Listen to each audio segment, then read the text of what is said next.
Mulher, Virtude e Fé. Um oferecimento Cargolift.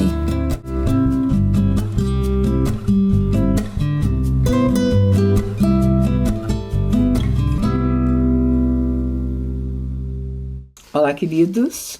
Olá, queridas. Sejam muito bem-vindos à nossa programação. É uma alegria ter você conosco. Muito obrigada pela escolha. A gente vai fazer essa conversa valer a pena hoje, né, Conceição? Verdade, Mirtz, é um prazer estar aqui. Sempre vale a pena. Eu amo esses momentos e eu espero que você goste muito. Hoje nós vamos falar sobre uma mulher da Bíblia, né? Vamos falar sobre uma estrangeira que não tem nem o nome dela, né? Tem o local onde ela nasceu, onde...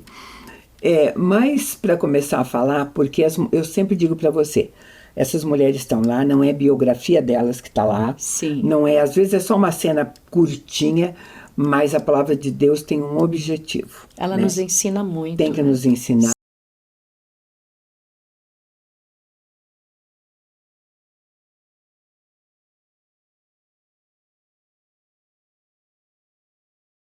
E eu penso para nós quanta coisa nós temos que aprender como mães. Sim. Né? Uma das coisas que eu acho para nós mães, né? Estamos falando como mulheres mesmo, é a impotência que a gente tem, o desespero que a gente tem quando nós somos surpreendidas por alguma coisa que acontece com nossos filhos. Com nossos filhos e nós não podemos fazer nada, né? Que era a situação que se encontrava que essa mulher. Depois nós vamos Sim, falar disso. Sabe, é em todos os casos nosso filho. Não é só doença, quando eles estão doentes. Tudo que acontece com o filho seu, às vezes, um filho já casado vai passar por uma separação. Filho sempre né? filho, né? Enfim. Sim, mexe com a gente. Você pode estar vivendo o melhor momento da sua vida. Se você souber que um filho teu está passando por um perrengue qualquer, Sim. Né? Acabou a alegria, né? Sim. E gente, é desde o início, parece que sabe, são desde os primeiros dias, porque quando chega o seu primeiro bebê, a sua primeira experiência, né? Para mim foi muito engraçado. A minha gravidez, a minha ginecologista, eu pedi a indicação de um pediatra. Sim. Né? E ela me indicou, ela falou, eu quero que você o conheça antes do bebê nascer. Sim. Então, quando eu fui ao consultório dele, e eu sentei na frente dele e falei assim, olha, eu vou ser mãe, vai ser meu primeiro bebê, né? Você vai ser o pediatra dele. Eu quero ter respostas para todas as dúvidas que aparecerem. Né? Eu quero que você me diga tudo, eu quero ter acesso a você. Sim. Né? E foi muito legal. Eu sei que isso não acontece mais hoje, né? Sim. Porque ele me deu o cartão de visita dele e falou, esse aqui é meu telefone pessoal. Sim. Assim, primeiro você vai me ligar para mim dizendo quando o bebê nasceu. Sim. Porque eu fui visitá-lo antes, né? Sim. E daí você vai ter acesso, você sempre vai me acessar. Essa época que nasceram meus filhos também, o mesmo pediatra que fazia o parto é o que dava sequência cuidando dos nossos filhos, o que não acontece hoje, né? Normalmente não hoje é mais o mesmo. Hoje é bem diferente mesmo, nessa né? época a gente tinha esse Mas privilégio. isso dava uma certa tranquilidade pra gente, né? E você, é claro, dependia. Mas eu passei também por uma coisa, mesmo ele tanto, porque eles não são onipotentes nem onipresentes, né? Sim. Num período, minha filha fez febre à noite, passou mal, e quando eu liguei e atendeu ele me disse que estava viajando, ele estava fora da cidade, e ele falou assim, mas você pode procurar, deu o nome de uma mulher. Ela falou, você vai lá no hospital, São Lucas, né? Ela vai te atender porque eu não estou aí. Ele era o médico da minha confiança. Minha filha chegou lá, ela estava com o narizinho entupido, estava fazendo febre e tudo mais. A médica começou a escutar e tudo mais, aí virou para nós assim, passou um remedinho. Falou, eu acho que é porque ela estava com o nariz bem... Entre eles, um supositório que eu nunca esqueci o nome, porque foi a nossa primeira experiência de terror com o filho. Ela passou um supositório chamado Selvigon, que nós colocamos, e no outro dia minha filha não estava boa, e eu levei de novo. Sim. Aí ela auscultou um pouquinho e falou, olha, eu vou pedir para uns amigos, a opinião de outros amigos, vamos fazer uma junta médica. E de repente, quando falou uma junta médica, eu falei, minha filha está morrendo, né?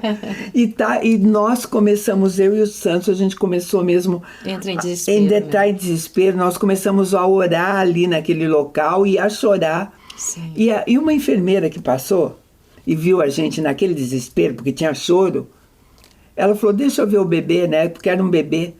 Aí ela falou assim, olha a orelhinha dela. A orelha da minha filha tinha dobrado o volume, estava vermelha. Sim. As mãozinhas dela tinham dobrado o volume. Descobriram o que era. A enfermeira disse, essa menina está fazendo uma alergia muito forte. Aí, enquanto a médica procurava uma junta, Sim. a enfermeira passou e discerniu. Mas isso é Deus, né? Deus perfeito, Sim. né? Então, eu estou contando porque assim, sabe, quando nós estamos desesperados, o que nós fazemos, e a gente não vidou um minuto daquela enfermeira, nem um minuto, Sim. que estava certo. Nós corremos lá e falou para a médica, qual que é a enfermeira falou? Aí a médica falou, de fato, o quadro mudou, apareceu aquele, né? Sim. Então, eu vou te apresentar essa mulher agora. A situação dela era muito mais difícil. Muito mais dessa difícil. Mulher, né? Sim. Está lá em Marcos 7. Sim. Eu vou ler para você os versículos 25 e 26. Certa mulher, cuja filha estava possessa de um espírito imundo, logo ouviu falar de Jesus. Então foi, prostrou-se a seus pés. Essa mulher era grega, de origem sírio-fenícia, e suplicava-lhe que expulsasse de sua filha o demônio. Sim. Olha a situação dela. A situação muito difícil para uma mãe, e ela ouviu falar que alguém poderia resolver o problema. Que coisa linda, a busca. Isso aí já era uma busca dela, sabendo Sim. alguém que podia resolver o problema. Mas vamos falar filha, um né? pouco do que é... A origem dela. Não, do que é ter uma filha possessa. Sim. Porque às vezes você vê nossas conversas, você vê falar em demônios, possessão, né? Mas a Bíblia conta que uma pessoa possessa de demônio fazia coisas horríveis, absurdas. Sim. Né? E ela identificar isso, né? Porque às vezes, no seu dia a dia, as pessoas não discernem um espírito maligno, né? Ele às vezes pode até ser confundido com uma rebeldia. Uma coisa assim. Houve discernimento, primeiro ela discerniu o que mas era. também pode ser uma coisa que a pessoa na hora veja que não é normal, porque pessoas às vezes possessas de demônio, elas ganham primeiro uma força descomunal, Sim. né? Você vê que em alguns casos a gente conhece histórias, tem gente que já viu, eu mesma presenciei uma possessão demoníaca numa mulher onde 5 homens não conseguiam segurá-la, para que ela não se machucasse, não machucasse os outros. Exatamente, e a Bíblia cita às vezes pessoas que se machucam, se queimam, são levadas ao fogo, a autodestruição da sua própria vida. Sim. Às vezes a filha está fazendo isso e o pai ou a mãe não discernem que é um espírito maligno. Esse podia ser o caso da filha dela. Sim. Porque para ela procurar, ela tinha convicção e certeza que tinha demônio ali. Ela teve discernimento. Ela tinha, tá? Então, ela queria libertar essa filha. E quando essa história começa, tá? Jesus estava ministrando na Galileia, aí ele vai para que era um território judaico, mas ele vai ali para uma região vizinha, né? E a gente vai ver, eu quero ler isso para você, eu trouxe aqui, Marcos continua contando, Marcos 7, a partir do 24, diz assim, Jesus saiu dali e foi para a região de Tiro e Sidom. Entrou numa casa e não queria que ninguém soubesse disso, mas ele não pôde passar despercebido. Aí, certa mulher, cuja filha estava possessa de um espírito imundo, ouviu falar dele, prostrou-se a seus pés, e essa mulher era de origem fenícia e suplicou isso. Sim. Então, ela era rejeitada pelo povo judeu. E Jesus, naquela hora, tinha ido lá porque ele não queria. A gente não sabe os motivos, exatamente, não está explícito ali, mas era para não ser visto. Sim. Tá? Então, Jesus estava trazendo, a gente tem que entender uma mensagem que não estava agradando muita gente, né, naquela época. Ele falava diretamente aos judeus nessa época, né? Então, sabe, e quando ele falava, até os judeus não queriam ouvir coisas que mexessem com os rituais que eles tinham, de purificação, enfim, sabe, era um momento delicado, e então pode ser um momento que Jesus precisasse recolher, sabe, avaliar mesmo as coisas que estavam acontecendo, tá? Sim. E Marcos contou isso aqui. Só que Mateus, porque Marcos e Mateus são evangelhos sinóticos, eles dizem a mesma coisa. Só que Mateus acrescenta mais, e eu vou ler Mateus para você entender bem essa mulher que nós estamos falando. Mateus vai dizer assim: partindo dali Jesus para Tiro e Sidom, uma mulher cananeia, vindo daquelas redondezas, pôs-se a gritar: Senhor, filho de Davi, tem compaixão de mim, minha filha está horrivelmente endemoniada. Contudo, ele não lhe respondeu. Seus discípulos aproximaram-se dele e rogaram-lhe: manda ela embora, porque ela vem gritando atrás de nós. Ela não foi atendida na primeira hora. Na primeira hora. Eles diziam para ela parar de pedir misericórdia. Mas na continuação, eu ainda vou continuar lendo 24 e 25, porque veio do próprio Jesus. Então Jesus lhe respondeu: eu fui enviado somente às ovelhas perdidas da casa de Israel. Então ela veio, prostrou-se diante dele e disse: Senhor, socorre-me. Sabe? Uma atitude linda, a atitude de Jesus, porque ele disse: não é justo eu dar alguma coisa para você, que eu fui enviado só para casa de Israel. Ele se explicou. Na hora que ela vem até ele, ele quis dizer, primeiro ele estava explicando por que ele estava ali. Isso é verdadeiro, porque ele tinha vindo para os judeus, né? É o mesmo caso para mim. Eu sou essa mulher fenícia, né? De uma terra estranha, que comia as migalhas, e a migalha fez o que fez na minha vida, porque nessa época ele tinha vindo para os judeus. Ele não, é linda essa passagem, Mirtz, porque o Senhor se posiciona. Eu não tenho nada para te dar, mas ali eu no meu sentimento, eu vejo que ele queria mostrar algo para os discípulos, porque essa mulher era muito desprezada. Ninguém falava com pessoas assim. Tanto é que ao que o Senhor fala para ela depois. Então, os discípulos ali aprenderam uma lição muito grande, né, e nós estamos aprendendo hoje quando estamos revendo essa história, tá? Porque para quem está começando a ler a Bíblia, tudo, no primeiro momento, ao ler isso, vai ficar escandalizado mesmo. Eu não vai vim para você. Como é que Jesus diz: eu não vim para você? Você não é digna de falar comigo. Porque está escrito com todas as letras que ele a ignorou. Sim. Né? Mas também está escrito que ela não desistiu, né?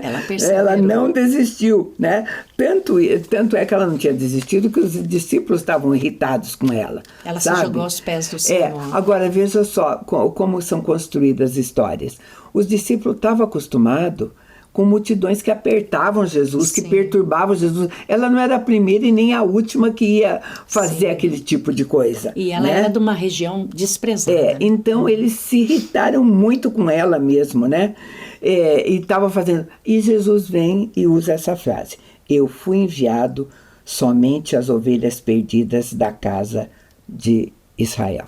Eu vou fechar com isso, porque eu vou chamar um intervalo bem curtinho, e a gente volta para continuar essa conversa.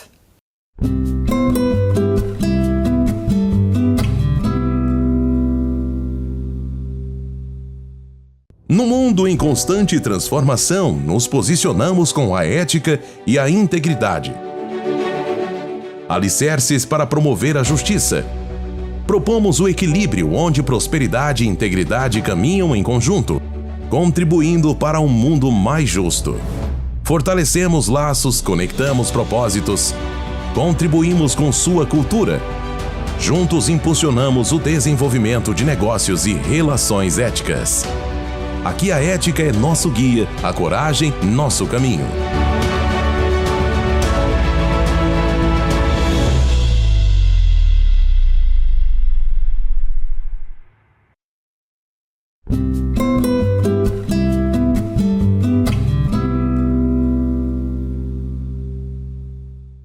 estamos de volta e nós estamos conversando sobre essa mulher que não tem nome, é de uma mulher sírio-fenícia, que vai ao encontro de Jesus por conta da necessidade de uma filha que ela tinha endemoniada, e houve uma palavra de que Jesus veio para as ovelhas perdidas da casa de Israel.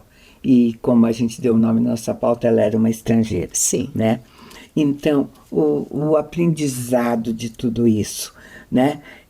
Essa mulher sabia que ele era judeu. Tanto Sim. é que ela chamou ele de filho de Davi. Sim. Né? Então era assim, mas será que ela acreditava que ele era o Messias? Porque para fazer isso a gente pensa Filho que sim. de Davi, Jesus, né? Filho de Davi, tem o Messias, né? Então, mostra que sim, né? Ela diz, socorre-me. E aí, Marcos, na continuidade, vai dar outra coisa que a gente pode estranhar. Marcos 7:27 diz assim, Jesus lhe respondeu, deixa que primeiro os filhos se fartem, pois não é justo tomar o pão dos filhos e jogá-los para os cachorrinhos. Que situação. Uau! Parece muito duro, gente, não parece, né, Conceição? É verdade. E aí que eu falo que foi uma lição para os discípulos, porque eles eram judeus. E realmente o povo da terra de onde ela vinha eram considerados como cachorros, como cães para os judeus. Isso aí foi uma lição tão grande de fé. E agora, não é lícito eu te dar o pão que é direcionado aos judeus para você, que é considerado como cães. Agora, a resposta dela é que é maravilhosa. Eu vou dar a resposta dela também. Sim. Marcos 7:28, ela, porém, prosseguiu dizendo, sim, Senhor, mas também os cachorrinhos, debaixo da mesa, comem das migalhas dos filhos. Que resiliência. Sabe? Ela foi desprezada. Primeiro não deram atenção, né? Ela foi desprezada. Foi pedido para parar. E ela perseverou, se jogou aos pés do Senhor. E agora ela fala, não importa que sejam migalhas, que eu sou um cachorrinho, um cão, mas eu preciso. Olha que coisa linda, que fé maravilhosa. E os cães eram considerados impuros também naquela época, né? Sabe? Naquela época... criança, cachorro, mulher, tinha pouco valor. Sim, também, ainda né? mais sendo cirofenícia, né? E tudo mais. Mas criança sempre foi criança naquela época ou agora. E eu acho que certamente criança gosta de alimentar animalzinho. Criança não gosta sim. né? Até a gente tem que corrigir, né? Porque às vezes você está dando alguma coisa da sua comida que o animal não pode comer, não né? Pode comer. Hoje os cães são tão delicados, meu filho, essas raças que estão por aí. Estão sendo mais bem alimentados que os adultos. Se você der qualquer ração coisinha balanceada. fora da ração, né? Não dá, né? É verdade. Então, mas ela pensou assim, olha, eu acho que ela pensou assim, o senhor veio para os judeus, mas eles têm tudo.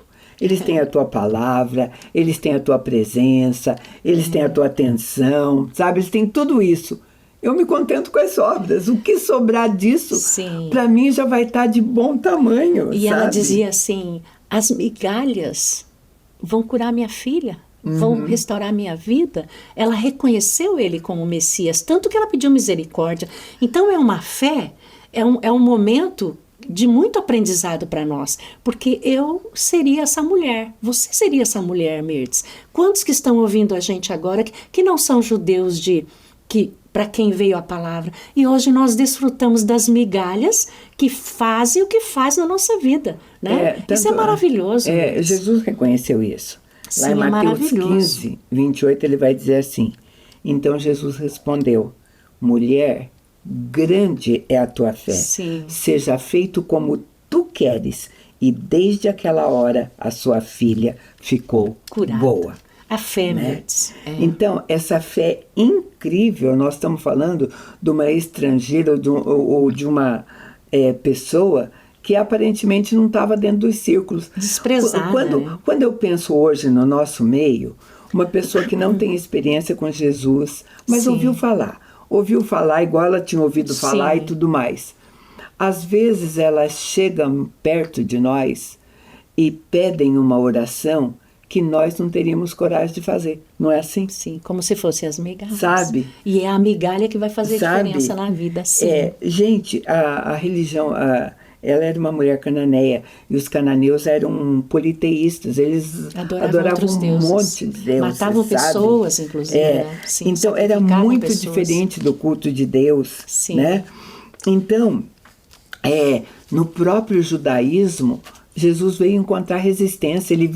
A palavra diz que ele veio para eles e eles não o reconheceram. Sim. Né? Tem estudiosos que pegam essa passagem e falam sobre os gentios, que somos nós, né?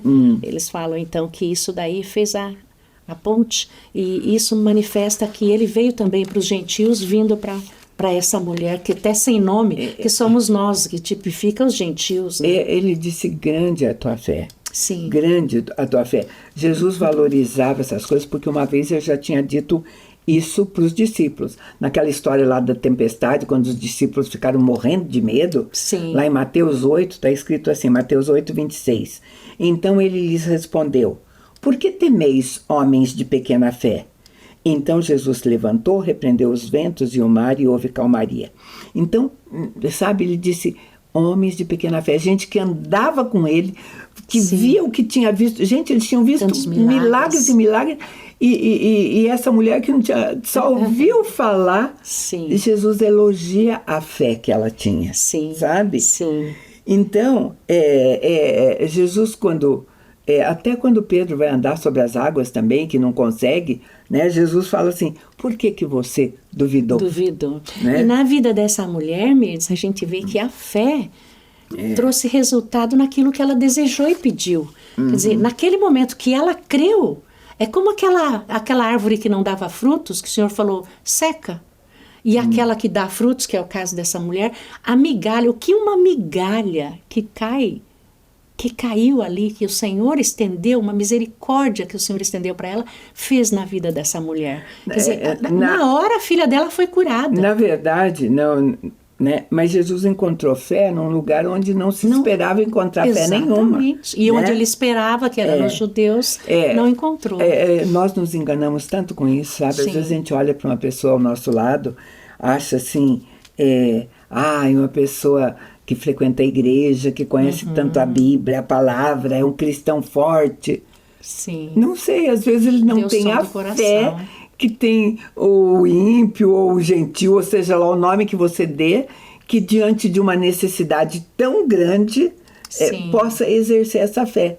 Muito pelo contrário, o cristão de mais tempo, ele tem que, a palavra diz, aquele que está em pé, cuide que não caia, porque exatamente isso, os judeus, os estudiosos, os sacerdotes da época ficaram tão religiosos que faziam coisas contrárias àquilo que Deus desejava no momento. Isso é muito perigoso, né? Sabe, aquela mulher não tinha vivência espiritual nenhuma, né, com experiência Deus. Com Deus. Né? Nada. E Pedro, que tinha tanta e que era foi influenciado pela circunstância, né? Viu a tempestade, já tá, né? Então, querido, às vezes eu gosto de contar a história dessa mulher, porque às vezes a gente é muito mais parecido com Pedro do que com essa mulher, né? Sim. Então, é aquele crente que uma hora tem vontade de sair caminhando sobre as águas, né? E de repente vê as águas batendo pelo pescoço, né? E é importante a gente falar disso, Mirtz, porque o cristão, como essa mulher, aquele que recebe da mesa do seu Senhor, ela reconhecer a condição dela de que não merecia o cuidado e o amor do Senhor. Então, hoje, na nossa vida cristã, é difícil a gente ver, olha, eu sou um miserável pecador que ganhou graça. É perigoso a gente ficar parecendo um Pedro, uma outra pessoa, e não valorizando esses pequenos detalhes do agir de Deus, né? Então, queridos, para finalizar essa conversa, uma mulher cananeia, que a gente nem sabe o nome, uma estrangeira, está fazendo hoje a gente se lembrar, sabe? Que mesmo em meio a uma experiência muito triste, nós podemos ter esperança quando nós recorremos ao Deus verdadeiro. Ao Deus verdadeiro. E confiamos com muita fé, né, Mirtz? Era o que a gente tinha para você hoje. Agradece muito a tua companhia e te convida para estar conosco num próximo programa. Deus te abençoe.